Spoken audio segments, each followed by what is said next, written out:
আজকে আমি আপনাদের সঙ্গে এমন একটা আচারের রেসিপি শেয়ার করব, যেটা একবার বানিয়ে অনেক দিন সংরক্ষণ করে রাখতে পারবেন।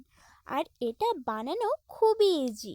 মাত্র কয়েকটা উপকরণ দিয়ে কিছুক্ষণের মধ্যে এই আচারটা বানিয়ে নিতে পারবেন। নমস্কার বন্ধুরা, মুখুর্জি রান্নার চ্যানেলে আপনাদের সবাইকে স্বাগত জানাই।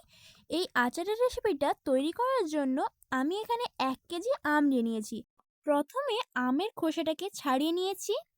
এবারে একটা বোলের মধ্যে বেশ কিছুটা জলের মধ্যে 1 চামচ মতো নুন দিয়ে ভালো করে মিশিয়ে দিতে হবে। এবারে ওই জলের মধ্যে সব আমগুলোকে দিয়ে দিচ্ছি। দেখুন, সবগুলো দিয়ে দিয়েছি। এবারে একটা প্যানি বসিয়ে তার মধ্যে দুটো শুকনো লঙ্কা দিয়ে দিচ্ছি। শুকনো লঙ্কাটাকে ভালো করে ভেজে নিতে হবে। ভাজা হয়ে গেলে এর মধ্যে 1 চামচ পাঁচফোড়ন আর 1 চামচ গোটা জিরে দিয়ে দিচ্ছি। এবারে এগুলোকে ভালো করে ভেজে নিতে হবে।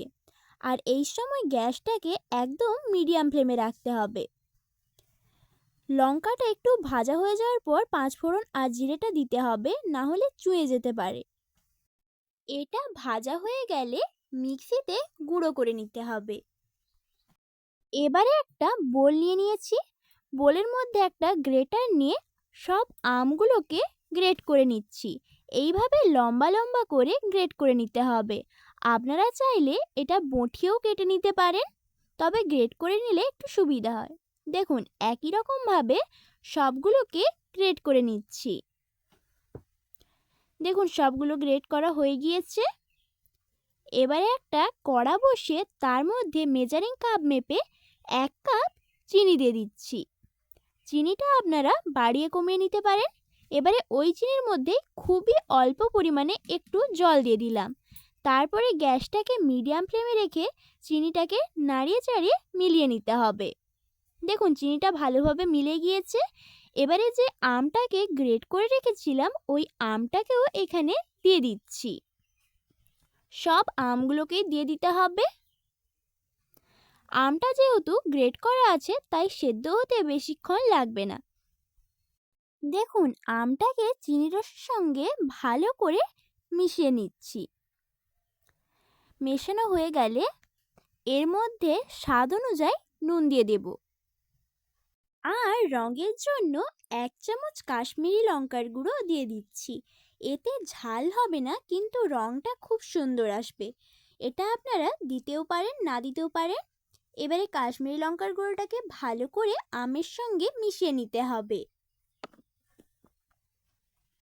মেশানো হয়ে গেলে এটা 5 মিনিটের জন্য ঢাকা দিয়ে রেখে দিচ্ছি। সেদ্ধ হতে বেশিক্ষণ সময় লাগবে না, 5 মিনিটেই হয়ে যাবে। দেখুন, 5 মিনিট পর ঢাকাটাকে খুলে নিচ্ছি। রঙটা কত সুন্দর হয়েছে দেখুন, আর একদম সেদ্ধ হয়ে গিয়েছে। আবারও ভালো করে নাড়িয়ে নিচ্ছি। আর এই সময় গ্যাসটাকে হাই ফ্লেমেই রেখেছি। আপনারা যদি আমের আচারটা বেশি দিন সংরক্ষণ করে রাখতে চান তাহলে এর মধ্যে একটু ভিনিগার দিয়ে দিতে পারেন, তবে আমি এখানে ভিনিগার দিচ্ছি না। এবারে যে মশলাটা গুঁড়ো করে রেখেছিলাম সেই মশলাটাও এর মধ্যে দিয়ে দিলাম। এই মশলাটা দিলে যে কোনো আচারের টেস্ট একদম অসাধারণ হয়। মশলাটা দিয়ে ভালো করে আমের আচারের সঙ্গে মিশিয়ে নিচ্ছি।